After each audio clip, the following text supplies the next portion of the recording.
உங்கள் தந்திவன் தொலைக்காட்சியில் சாணக்கிய தந்திரம் தினமும் இரவு 8 மணிக்கு காண தவறாதீர்கள்.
அதிமுகவுக்கு இரட்டை இலை சின்னம் ஒதுக்க எதிர்ப்பு தெரிவித்த விண்ணப்பத்தின் மீது ஓபிஎஸ் உள்ளிட்ட அனைத்து தரப்பினரின் கருத்துக்களையும் கேட்க வேண்டும் என தேர்தல் ஆணையத்திற்கு சென்னை உயர்நீதிமன்றம் உத்தரவிட்டிருக்கிறது. கூடுதல் விவரங்களை எமது செய்தியாளர் சுரேஷ் வழங்க கேட்கலாம்.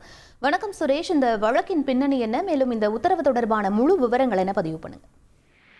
வணக்கம். திண்டுக்கல்லை சேர்ந்த சூரியமூர்த்தி என்பவர் இந்த வழக்கை தாக்கல் செய்திருக்கிறார். அவர் தன்னுடைய மனுவில் அதிமுகவின் உட்கட்சி விவகாரம் தொடர்பாகவும் கட்சியினுடைய சட்டத்திட்டங்கள் தொடர்பாகவும் தேர்தல் ஆணையத்துக்கு 2017 முதல் 22ஆம் ஆண்டு வரைக்கும் பல்வேறு புகார்கள் அளித்துள்ளதாக அந்த மனுவில் குறிப்பிட்டிருக்கிறார். மேலும் அதிமுகவினுடைய உள்கட்சி விவகாரம் உள்ளிட்ட பிரச்சனை தொடர்பாக தாக்கல் செய்யப்பட்டிருக்கக்கூடிய உரிமையியல் வழக்குகள் முடிவுக்கு வரக்கூடிய வரைக்கும் அதிமுகவுக்கு இரட்டை இலை சின்னம் ஒதுக்கக்கூடாது என்று தேர்தல் ஆணையத்துக்கு மனு அளித்ததாகவும் அந்த மனு மீது எந்த ஒரு பதிலும் தேர்தல் ஆணையம் அளிக்கவில்லை என்றும் அந்த வழக்கில் அவர் தெரிவித்திருக்கிறார். அதனால் தன்னுடைய மனு மீது விசாரணை நடத்துவதற்கு தேர்தல் ஆணையத்துக்கு உத்தரவிட வேண்டும் என்ற ஒரு கோரிக்கையும் அந்த மனுவில் முன்வைத்திருந்தார். இந்த மனுவானது நீதிபதிகள் ஆர் சுப்பிரமணியன் மற்றும் சி குமரப்பன் அடங்கிய அமர்வில் இன்றைக்கு விசாரணைக்கு வந்தது.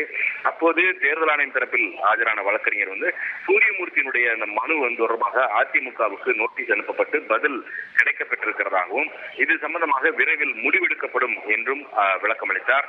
அப்போது பன்னீர்செல்வம் தரப்பில் ஆஜரான மூத்த வழக்கறிஞர் அரவிந்த் பாண்டியன் இந்த விவகாரத்தில் தங்கள் தரப்புக்கு நோட்டீஸ் அளிக்கப்படவில்லை என்றும் தங்களது தரப்பை கேட்ட பிறகுதான் இந்த மனு மீது அந்த விண்ணப்பத்தின் மீது ஒரு முடிவை எடுக்க வேண்டும் என்று உத்தரவிட வேண்டும் என்ற ஒரு கோரிக்கை பன்னீர்செல்வம் தரப்பில் முன்வைக்கப்பட்டது. இதையடுத்து சூரியமூர்த்தியின் மனு மீது 4 வாரங்களில் முடிவெடுக்க வேண்டும் என்று தேர்தல் ஆணையத்திற்கு உத்தரவிட்ட நீதிபதிகள் பன்னீர்செல்வம் உள்ளிட்ட அனைத்து தரப்பினரின் கருத்துக்களை கேட்டு அதன் பிறகு சூரியமூர்த்தியின் விண்ணப்பத்தின் மீது முடிவெடுக்க வேண்டும் என்று நீதிபதிகள் உத்தரவிட்டிருக்கிறார்கள். விவரங்களுக்கு நன்றி சுரேஷ். உங்கள் தந்திவன் தொலைக்காட்சியில் சாணக்கிய தந்திரம் தினமும் இரவு 8 மணிக்கு காண தவறாதீர்கள்.